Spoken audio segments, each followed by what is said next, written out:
What fascinates me most about bees is their social structure. The fact that they have a truly altruistic community.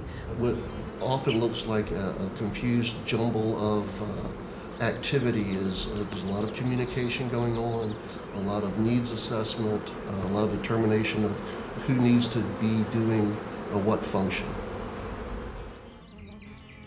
When you open them up, you get so involved in what's going on in their little community there inside the white box. The cares of the world kind of melt away. I call it my bee therapy.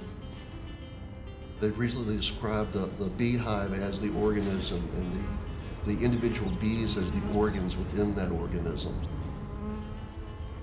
So what is in there is one queen and anywhere from 20 to 60,000 worker bees, which are all female, and then you'll have some drones, depending on what time of year it is. Those are the male bees. They don't do anything inside the hive. Their job is outside the hive, to pass the genetic material on to other hives.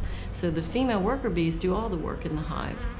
They will defend the hive by stinging. They bring in the food. They bring in the water that they use to thermoregulate the temperature in there.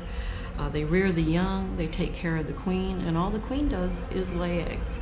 That's her job, and she can lay up to 1,000 eggs a day in the height of the summer because the bees don't live very long, 4 to 6 weeks in the summertime.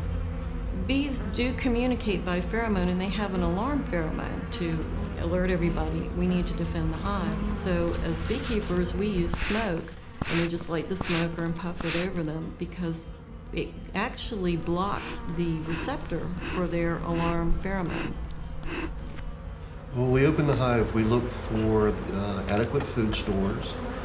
We look to see what type of brood pattern the queen has, what stage the different larva is in, and if they have enough of all those things, then they're in the right place. That's what we do more than anything, is try to understand what it is that they are doing, and is there anything we can do to assist them, or would it be better to just leave them alone?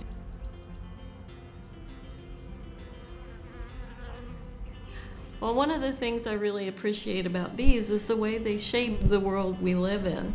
1 out of every 3 mouthfuls of food you eat is from a bee-pollinated food, but they also shape all of the environment we live in. What is it, 80% of the world's flowering plants are pollinated by bees. To me, the beehive is just a beautiful and complex society. And I really enjoy just getting in there and seeing them all work together, that altruism, where the individual is not important, but the good of society is all important.